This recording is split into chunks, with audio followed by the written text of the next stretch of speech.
Okay, I think we're rolling. I don't know. Let me see.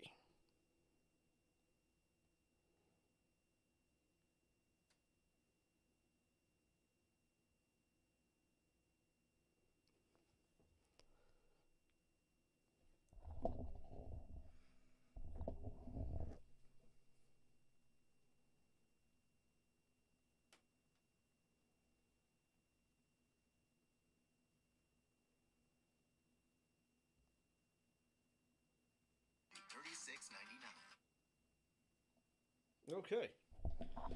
We are live. I don't know if anybody's here. If anybody is here, let me know if you can hear me. I tried this once before about a year and a half ago, and nobody could hear me. So I'm trying to watch chat. I don't know if I'm doing this right.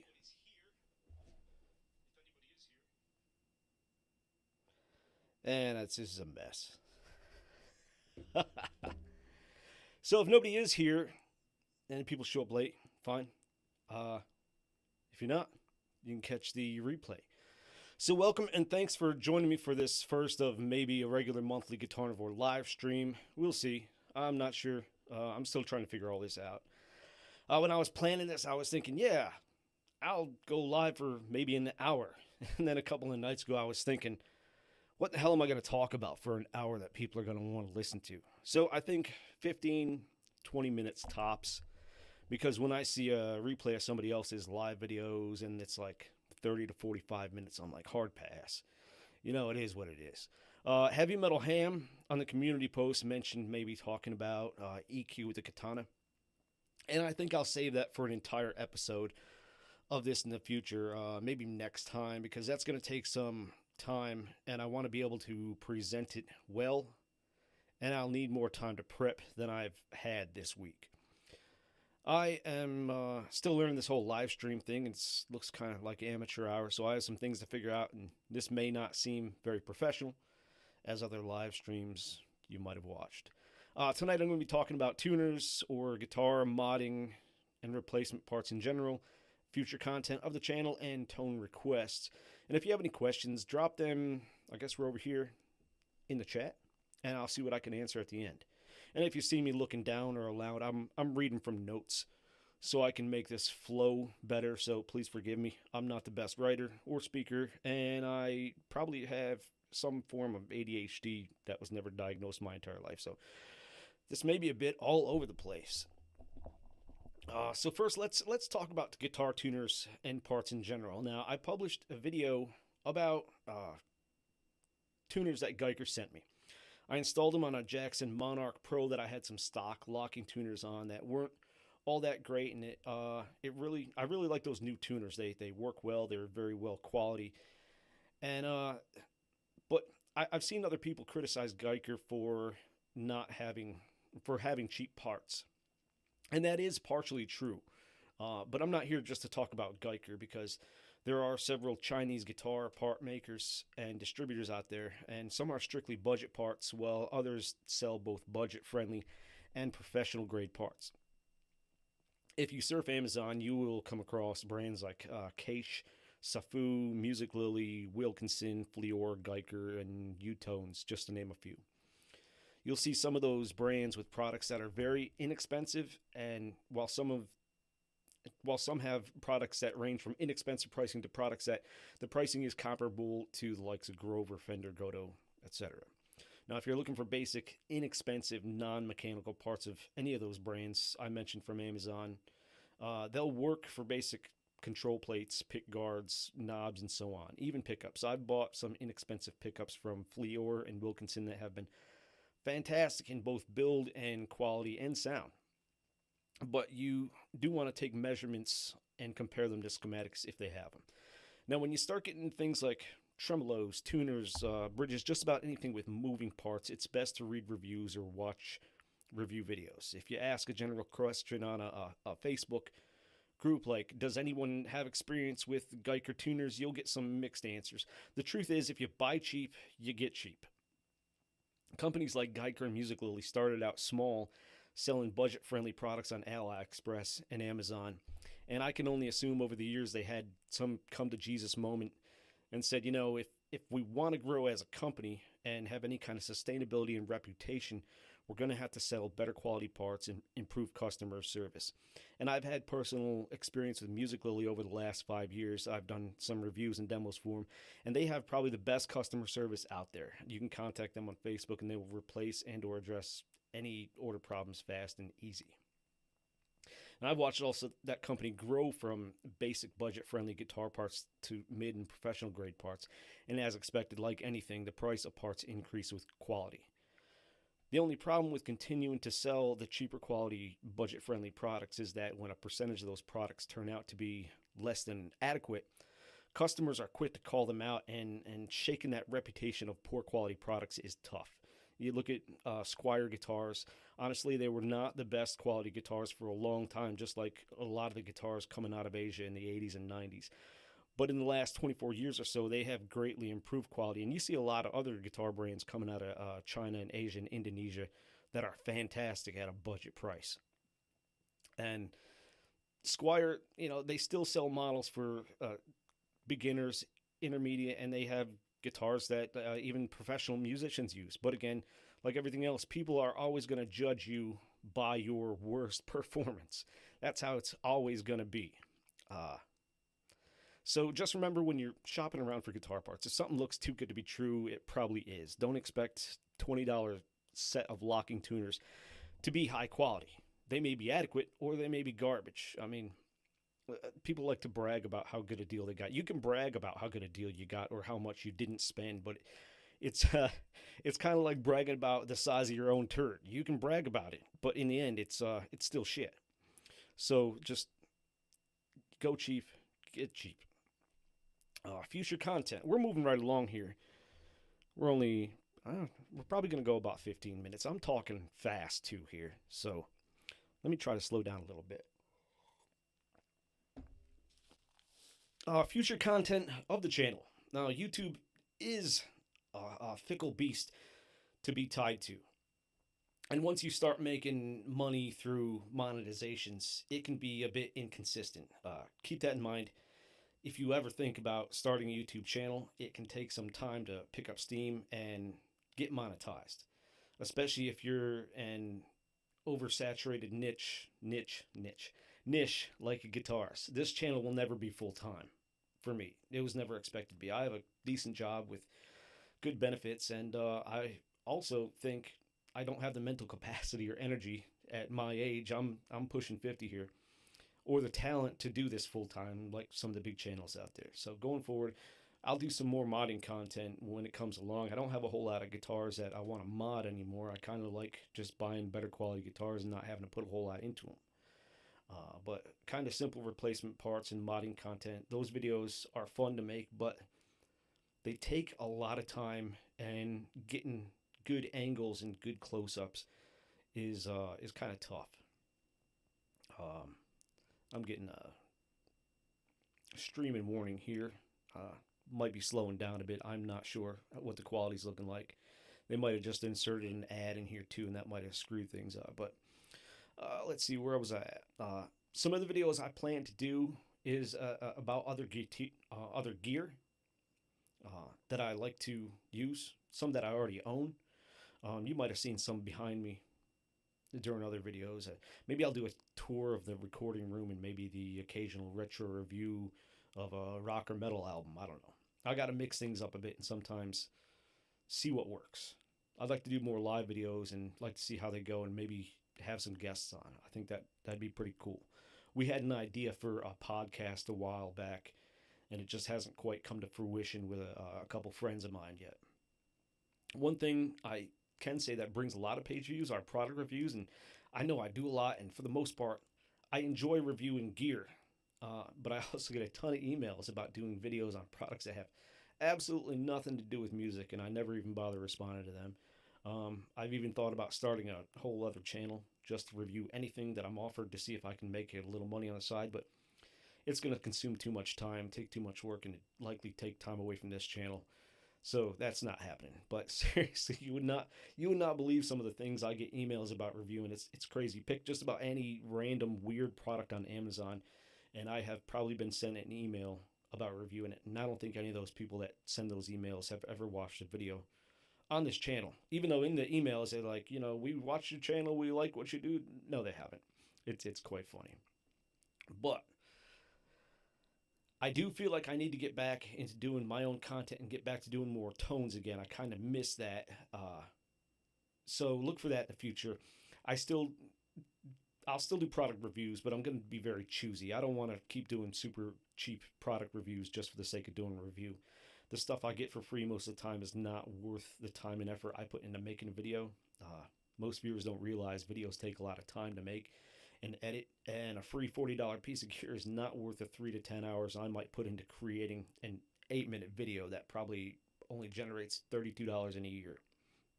So I do stand by the reviews that I have done. There are a couple companies that I have done reviews for on the budget products that sell on Amazon, and they have been decent, like Lakato items I've done, except for that S4 mini amp. If you remember, it's just a little silver amp. I did a demo of it, but it wasn't a great product, and I would not recommend it. If you saw the video, I never said it was a good or bad. In fact, it was a no talking video, and I simply said, if you like what you hear, you can buy it from the link. I wouldn't buy that thing, especially at $40. So going forward, I'm going to be very picky about some of those products that I choose. As far as Zounds goes, anything I get from Zounds, I've said it before, I choose those products. They send them to me. I review it. I send them back. They don't push anything on me. They don't tell me I have to say anything. It's not their products. It's just their stock. I always entertain the affiliate link when I review the products, but because I'd make a commission off it. But it's few and far between. Every little bit helps, though. But sometimes I'm just a bad salesman, though, because if I review a unit that I don't think is worth the price tag, I'll let you know. Or I'll tell you to look for it on the used market. I have done that several times. And despite all the gear you see behind me, I don't have a lot of money. I got plenty of debt. And I'd hate to see anyone spend their money on something that isn't good or can be found at a better price in the used market. I'm going to take a break from my itinerary and just check out who's here. I got Jason and Heavy Metal Ham both in the chat. You're the only two chatting. Currently 3 viewers. I think that's the max we had. 12 views. I got an ad. Looks like an ad running shortly. I don't know if I'll keep doing these ads things. I just might not monetize these live videos. I don't know. Can you guys tell me if the ad stops the video and it runs during the video, or is it just... I don't know how ads work on these things. I've never seen it. So, yeah, a podcast would be fun. It's just a matter of getting people coordinated. Like most grown folks, everybody has family, and it's kind of hard getting time. Tuners, Boss. Well, I wasn't talking about those kind of tuners. But, yeah, the Boss TU3. This little tuner from Lakato, I still don't know how to say that, is just like... I think it's just like the Boss TU3, and it works really well, but it's probably about half the price. When it comes to pedal tuners, you can't go wrong. That's the TU3, the pedal tuner. This is not the TU3. I don't know. Boss sells one very similar, but it's like twice the price. But yeah, the TU3, I got one on a pedal board down there. That's my go-to pedal tuner. No ads. Nice. That's the only time. Yeah, you haven't seen an ad yet? It said it was going to run an ad, but maybe it slips it in afterwards for the replay. I'm not sure. But yeah, tuners. I've had this little clip-on tuner forever. This is a Dunlop DTC2. This has been a little workhorse. I don't know why I keep looking over that way. That's where I'm at. You're over here. This has been a little workhorse. The battery seems to have to be changed more often than the other one, but it might just because I use that one more often. I am not sure. Picks. I tell you what, I've tried a ton of picks, and I have this... I don't know how I strayed from tuners to picks, but I got this like little tackle box tool thing just full of picks. But the ones I find myself using mostly lately are these... It's a Dunlop... It's just a nylon 1mm... It's not quite a Jazz.